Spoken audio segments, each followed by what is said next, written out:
Before I introduce you to my next guest today, I want to make sure that you're aware of two new resources to help you to increase your productivity, clarify your purpose, and improve your communication skills. The first one is our Facebook community called Leadership with Purpose. So it's a private community. So go to Facebook groups, search for Leadership with Purpose, and send a request to be invited into the group. There's a few questions for you to answer, and then live to have you a part of that community of other like-minded leaders. Our team is really excited about launching the Next Level Coaching Roadmap. It's a group coaching format, so highly recommend that you check that out and to get your questions answered. If you're a leader that's experiencing any of the following, this is definitely a group format that's going to help you break through to your next level within leadership and your career. So if you have any fear about moving to the next level in your leadership career, this is a group that you'll want to connect with. If you have loss of confidence, if you're kind of confused, like not knowing really how to tap into the hidden job market, if you have a desire to really to grow to the next level, this is definitely a group that you'll want to be able to connect with. If you want to know how to stay calm in a high stress environment, there's going to be strategies, tips, and resources, conversations all around how to develop skills to do just that. So if you want more information, head over to warrenwandling.com/the next level coaching. And in there on that page, you'll notice more information about the coaching roadmap, but also there's a link for you to schedule a phone call with me so we can help really figure out if this is the right fit to helping you take your career to the next level. Okay, again, that's warrenwandling.com/the next level coaching. Well, welcome back to another episode of How to Become an Obstacle Buster. I'm your host, Warren Wandling, the show that's dedicated to helping leaders and entrepreneurs to overcome their obstacles, build resilience, and achieve success. And I have a great guest to help us do just that, Jim Harshaw. Welcome to the show, Jim. Thanks, Warren. Looking forward to sharing and having a great conversation with you. Yeah, I'm really looking forward to a conversation, certainly because you have a very interesting background. So as a NCAA Division I All-American athlete, international recognized TEDx speaker, and personal performance coach, tell us about your business. Sure. Most folks, and I imagine this probably applies to your listeners, most high achievers work really hard, but they're oftentimes too busy to figure out what the right goals are for them and too busy to create that plan to achieve them. So they end up feeling stuck in this endless cycle of busyness. We teach a unique framework that's inspired by elite athletes and in my life as an All-American athlete and coach, and that it helps busy professionals gain clarity of action and peace of mind so they can lead meaningful lives of purpose and impact. Wow, that's phenomenal. So within that framework, what's the greatest obstacle your clients encounter? It's a lack of clarity, right? There's this busyness. They're working hard. They trying to do, have a great career and trying to crush it in their career, and also trying to crush it at home as a parent or a loved one. And they always feel like they're shortchanging one or the other, right? They always feel like they're pulled in a million different directions, and feel like there's just no time left to underperform. They feel like there's more potential inside of them, and they feel like they're just leaving too much on the table. And that's what happens in life, and in with the busyness and chaos of life, and we're sort of pulled toward the average and towards the mean and toward mediocrity, and that's the main challenge that we're battling against. So within that obstacle, like getting clarity. So some of those clients I'm sure that you're working with have a certain level of success at different areas of their life. But Sure. is clarity, are you calling it balance within to getting clarity in other areas of their life? Or how are you defining getting really Yeah. clear on So what?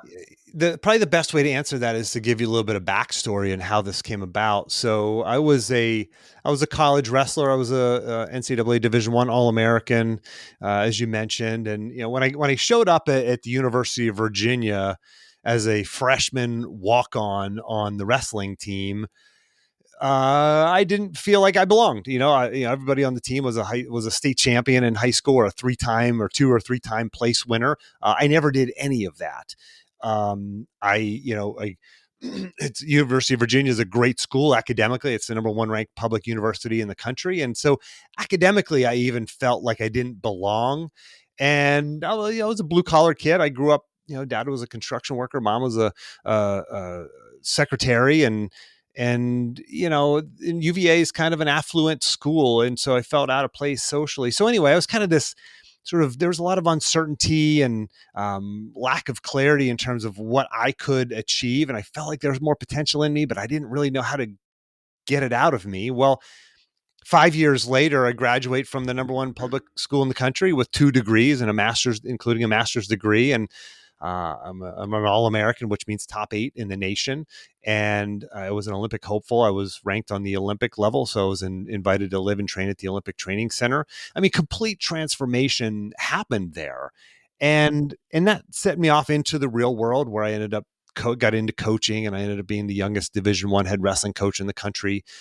Coached for about a decade, and I got out of coaching and got into business and started my first business, and that was successful. And I sold that and started my next business, and kind of went all in on this. And about 2 years into this thing, I finally lifted my head up and looked around, and on all the things that I was trying to build for myself and my family, they were crumbling around me. We were completely out of balance. We had I had a failing business. We had debt up to our eyeballs. Wasn't spending enough time with my wife, so our relationship was not healthy. Wasn't spending enough time with my kids. Physically, I was in the worst shape of my life. So I was in this dark place where I was just felt broken. And I thought to myself, like, what was in place in my life when I went from underperformer to peak performer? When I went from this young wrestler who didn't really know if he belonged and thought he had more potential, but didn't know how to get it out of him, and it ended up as one of the best in the country at what he did. Like what was in place there? And can I take that and replicate that in the real world? People talk about these great life lessons that you can learn in athletics. And so I really tried to figure out what those were. And honestly, Warren, that night, literally, I was sitting there. Was one night where I was sitting on my couch. I'd just gotten into another argument with my wife about, you got to find a job, and this is, we're not paying the bills now.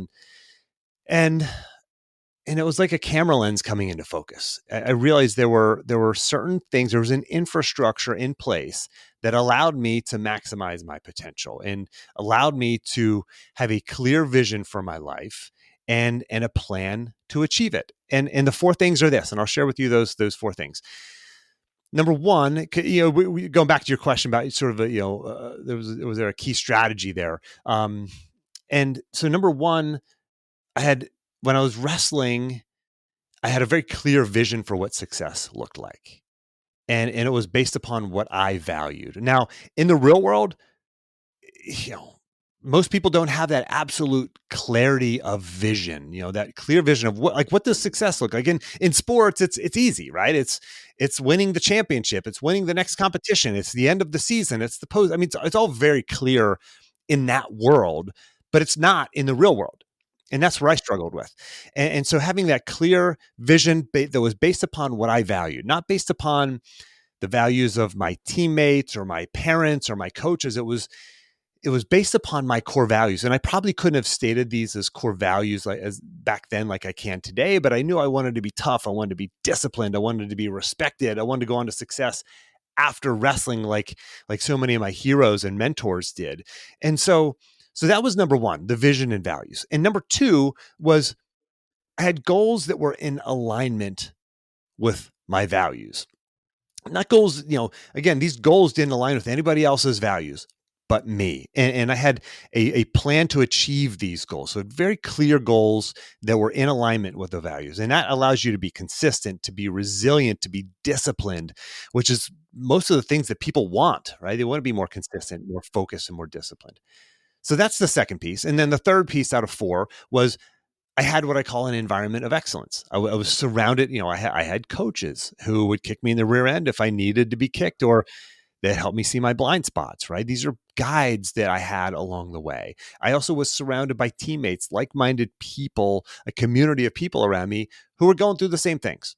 And so that's the third piece, was the environment of excellence. And then fourth and finally is I had a plan to follow through. Like in the long term, I had a plan to actually follow through and execute in the long term. Like if I lost a wrestling match on Friday night and I'm sitting in the corner feeling sorry for myself, coach comes over, is like, "Hey Jim, don't forget the workout tomorrow morning, 8 a.m. Be in the weight room, 8 a.m. Be there." Like whether I wanted to or not, there was a plan to follow through, a systematic framework and infrastructure to make sure I was doing the right things, whether or not I felt like it. And so I started putting this framework back in place in my life, and it brought me clarity, it brought me focus, it brought me balance, and I had not just goals in one area, but in all areas of my life, and it changed everything. I mean, I tripled my income, I healed my relationship with my wife, I started spending more time with my kids, I got healthy and fit again. I mean, it was transformational for me, and that's my mission in the world. Really, is to share this with as many people as possible, Warren.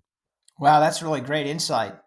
So when you're in that process, just before making that transition, what would you say would be a key strategy that helped you build your business?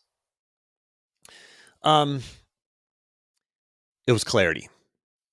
It was understanding what success looked like again for me, and I defined that out, and that vision is what really led me to here, getting to speak to you today.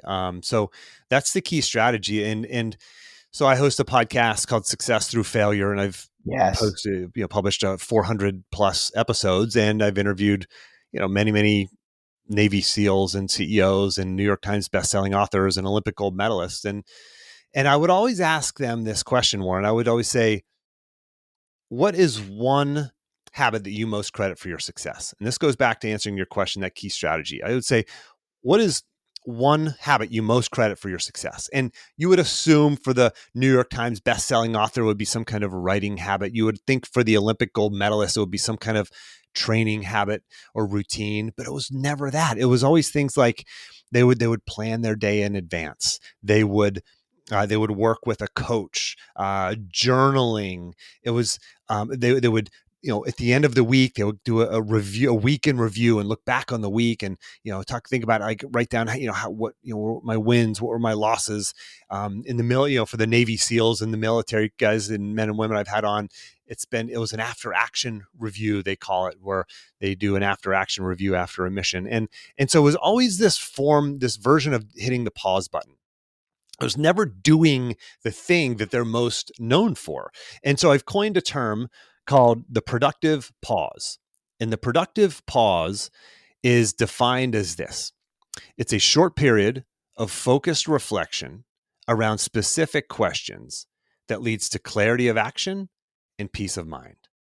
Clarity of action and peace of mind. Like, that is what we're all looking for, is clarity of action and peace of mind. And in this concept of the productive pause is that key strategy. Like, most people wake up today, and they do the same thing today because that's what they did yesterday. And then they wake up tomorrow and they're going to do the same thing tomorrow for no better reason than that's what they did today, right? They're not hitting the pause button, stepping back, asking the hard questions, reflecting. But that's really what a productive pause is. And that's the key strategy that contributed to my success and the success of my clients. Wow, that's really interesting. And what's within that value that you just shared, Jim, is that every one of our listeners today really have the capability to do any of those habits. They can develop the discipline, because it doesn't take extra money or time and effort to do that. It takes the discipline to do it day after day, even when you don't feel like doing it. That's right.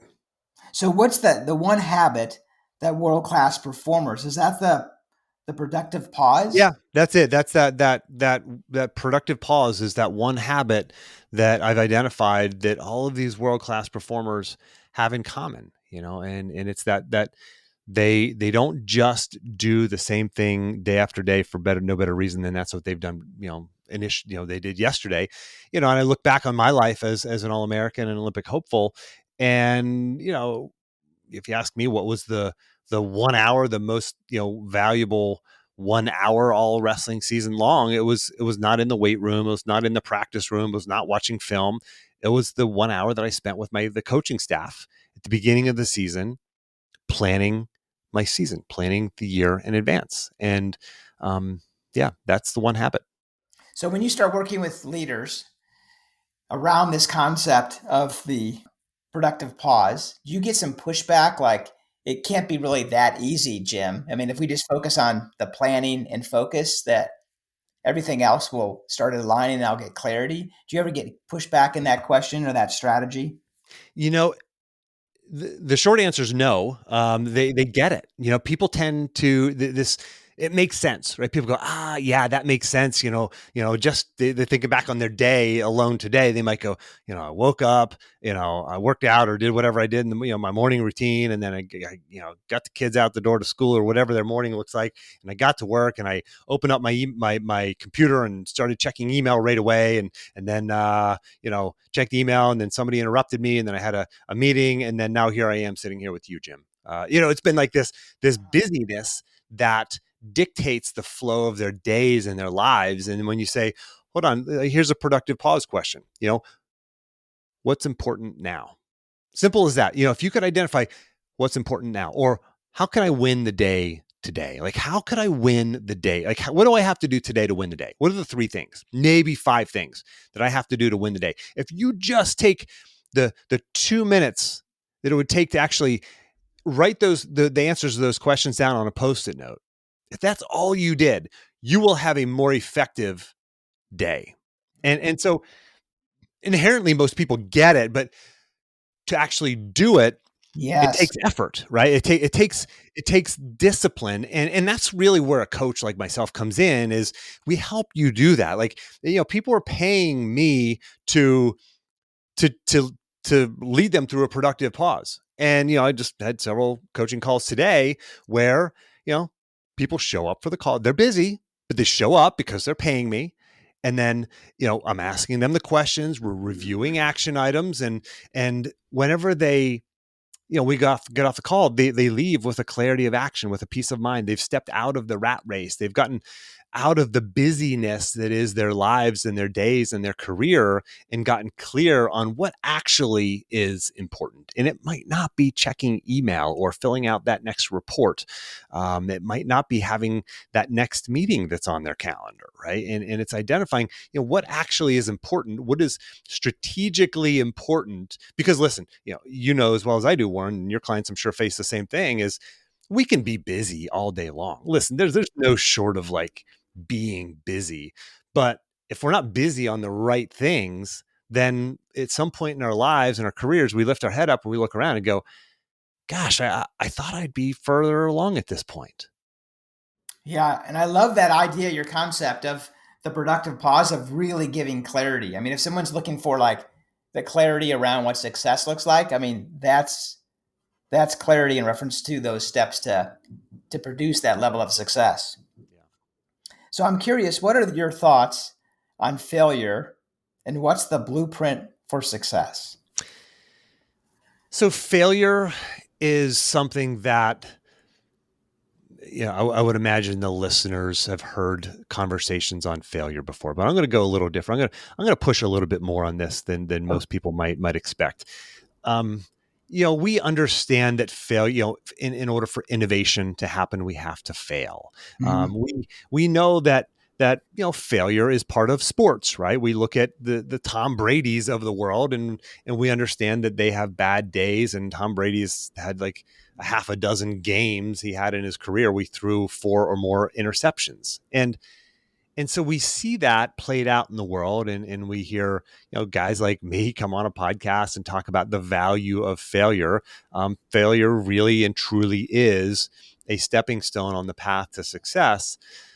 But the challenge is this, Warren: when it happens to me, when it happens to you, when it happens to the listener, it's a heck of a lot more personal than it is when it happens to somebody else, right? And I've interviewed hundreds of people on my podcast over the years, and they share these horrible stories of failure, right? And we're talking, Tim Ferriss's and Jack Canfield's and Ken Blanchard's and Shannon Miller's, Olympic gold medalists, like high level people, the highest level people, and they're sharing their failures.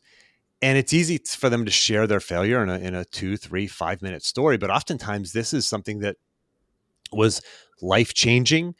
It was devastating in some ways, but they found ways to succeed, sometimes despite that failure, sometimes because of that failure. And so failure really is a stepping stone on the path to success. And I think at a logical level, we know that. But at a personal, at an emotional level, I'm challenging the listeners right now to think that failure, that last failure, or maybe that failure that is holding me back, that has forced me to consciously or maybe even unconsciously settle for less. What is it? What is that failure?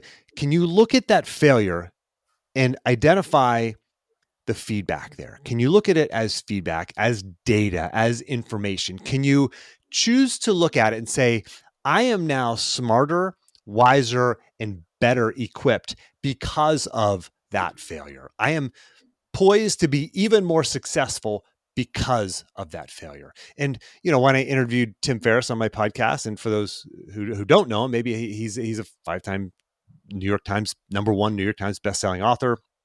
Well, he said, he had a great comment. He said, failure in and of itself does not lead to success. Failure is a key to success, but it's the learning that comes from failure. And that learning comes from the productive pause. So when you have a failure, do the productive pause and simply ask yourself 3 questions. What worked? What didn't work? And what can I do differently next time?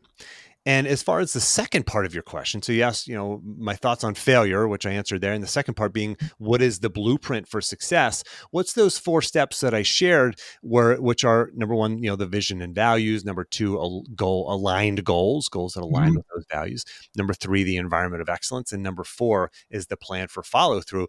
Well, that is this blueprint that allows you to leverage failure on your path to success. Like when you have these things in place, when you understand what you value and you have goals that align with those values, failure doesn't change what you value. So therefore, you can be more resilient. That's why we see these high-level athletes. They're very clear on what's important to them, and they have a clear vision for success, and their goals are in 100% alignment with that. And therefore, they can get up and be resilient. Listen, failure still hurts for them, but they can be consistent and disciplined and resilient in the face of failure. And when you have the third piece, which is the environment of excellence, you have coaches around you who help you learn from failure. You have a community around you who they're experiencing the same successes and failures. They're going through their own ups and downs. Well, you can experience this with other people, and they can be your sounding board. They can be your teammates. They can encourage you and lift you up. Then you can leverage failure for success. So that is the blueprint for success. Well, I love that. So in your opinion, how do you navigate change and build resilience then? So when you have this framework in place, when you have these 4 steps in place, and we call this is my coaching program is called Reveal Your Path, and it helps you get from where you're at to where you want to go. There will be change along the way. Steve Jobs said, we cannot connect the dots in our lives looking forward. We can only do it looking backwards. So change is guaranteed.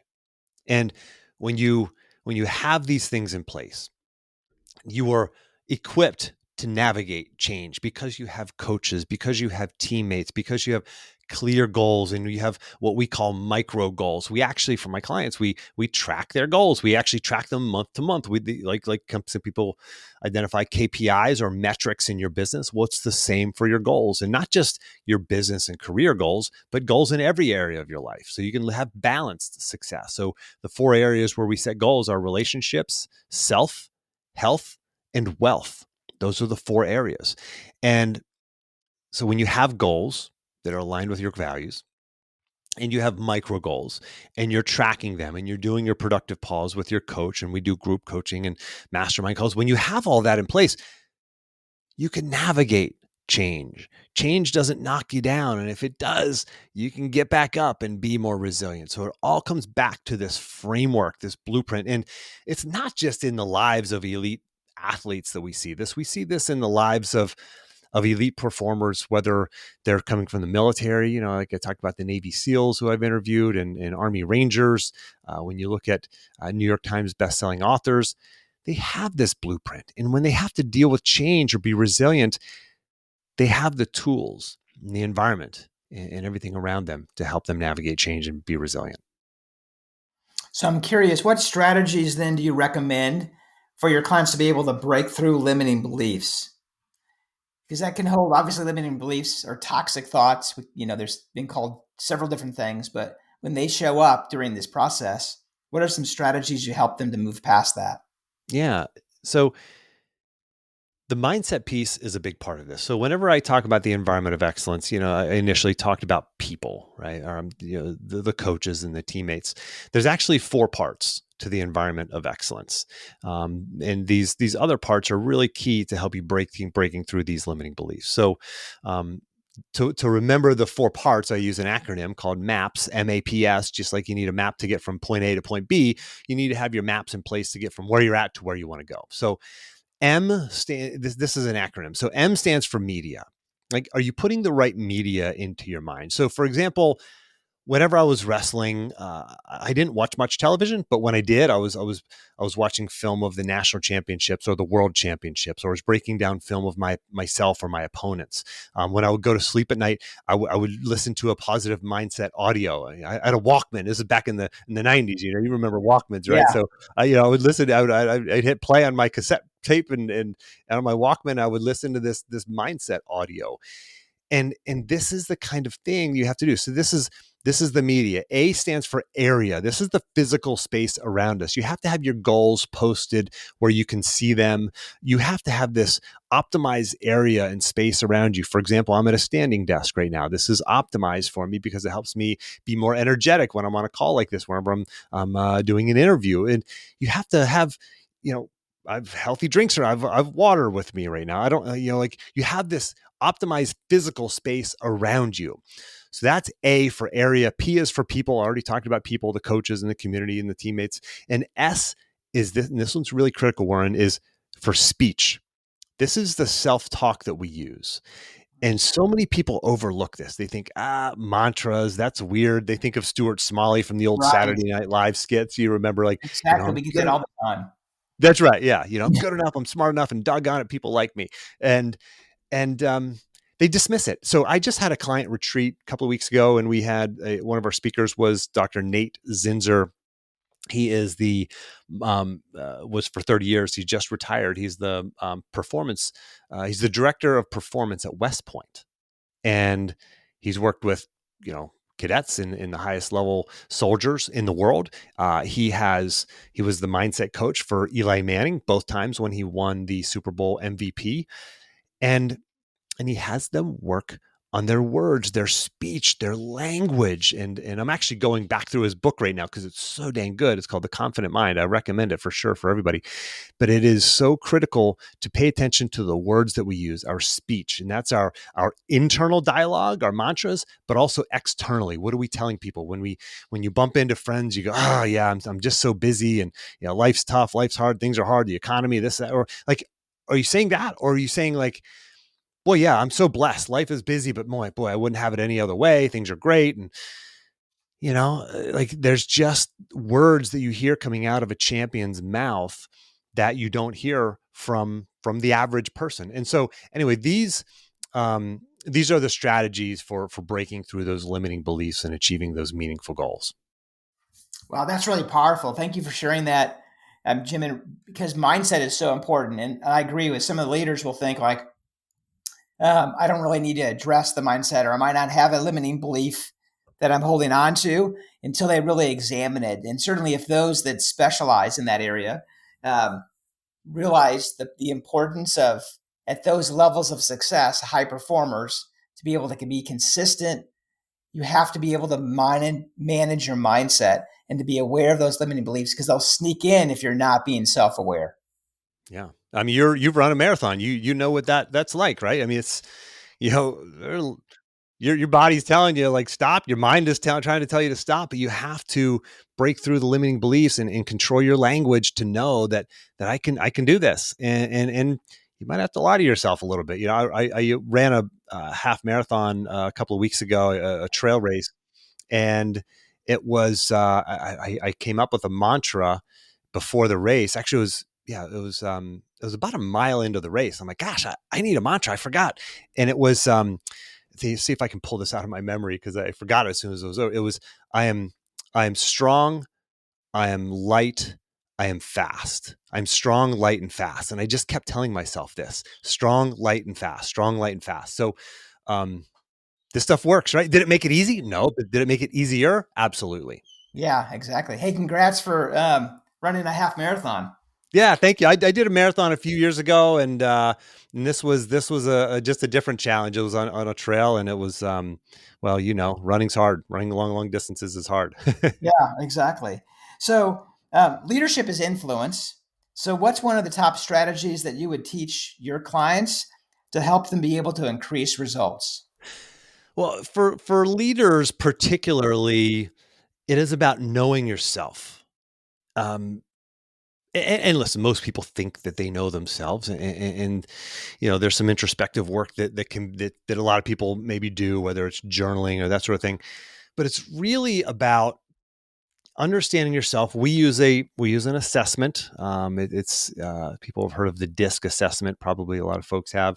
It's based on the same body of research, but it's a lot more sophisticated. Has goes a level deeper than that. But when you we do this with our leaders individually.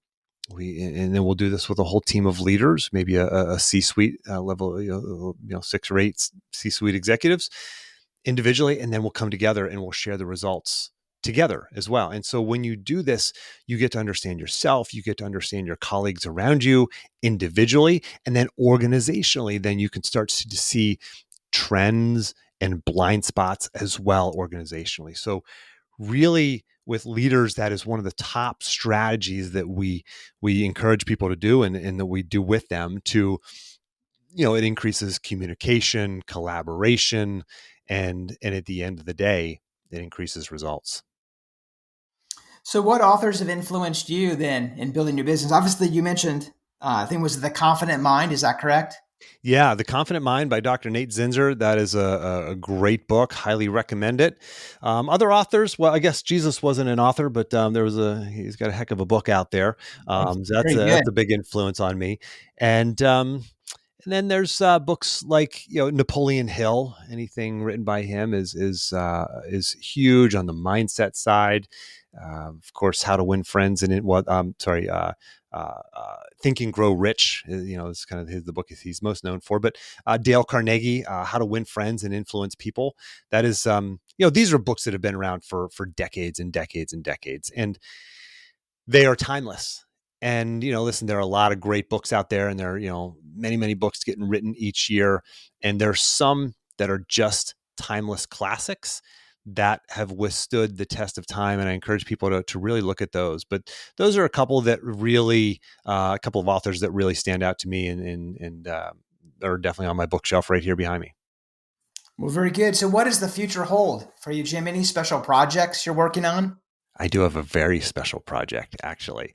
Glad you asked. But so, you know, my business, you know, we do personal performance coaching. There's myself and a team of certified coaches who work with me, and on the corporate leadership development side, we do, you know, we work with leaders there, and that's with a business partner, Dr. Tom Perrin. He's a you know, our background is really in sport.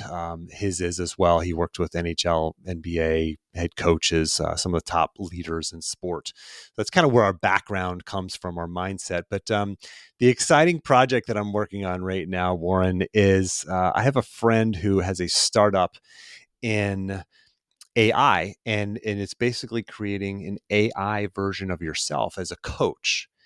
And it's a lot of work. I'm just downloading my brain into basically a spreadsheet with questions and answers and how I might respond to different, common questions and answers, and the whole framework that I just shared with you, going much, much more in depth to how that framework works and some other frameworks that I coach. And so this is going to be a tool that will, not be a perfect replica of me, that's for sure. You can't replicate a person, but this tool is going to be an incredibly powerful way for people who can't afford my coaching to still get access to these frameworks and level up in their own lives until they are in a place where they can, afford to hire somebody who's a coach who can work, directly one-on-one with them. But super excited about this. This is going to should be out in available this summer. So stay tuned. It's if you go to jimharshaw.ai, you will find that very soon. Oh, very good. That sounds like an interesting project. Certainly, it's interesting in reference to the tool set of using AI to help draw maybe individuals to go through the coaching process just at a different level. So That's yeah, right. I'll definitely have to I'll put that link in the show notes. Yeah, super excited about that. It's gonna be fun. I'm more and more impressed. My initial thought was like, gosh, do I really want to go down this road? Is this really going to help people? But the deeper I get into this, the more I realize that it is absolutely incredible. For anybody who's using ChatGPT, of course, the incredible value that it can bring. Well, think about that paired up with a person like myself or like yourself, Warren, downloading, hundreds and hundreds and hundreds of questions and answers and responses. And then the AI can kind of combine this and use this as a database to create unique answers. It is just, I'm super, this is the future. The Yeah, future is I now. can see why you're excited. So what if our listeners, I know they want to be able to get a hold and in touch with you, Jim, what's the best way for them to be able to connect? Yeah, you can go to my website, jimharshawjr.com. So HARSHAWJR. If you go to jimharshawjr.com/obstacle, I'll have just a way that folks can get access to me. They can sign up for a 30-minute free coaching call with me, one-time thing. They can also get access to all of my action plans, 400 plus action plans from all of my interview episodes. So you can get the kind of the cliff notes from some of the top interviews there. So jimharshawjr.com/obstacle, which would be kind of a reference to your show, Warren.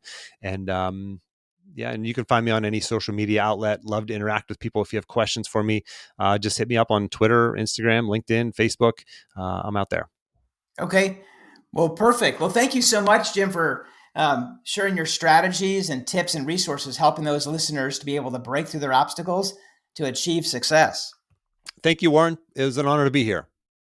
Yeah, until next time, this is your host, Warren Wandling, saying, be an obstacle buster.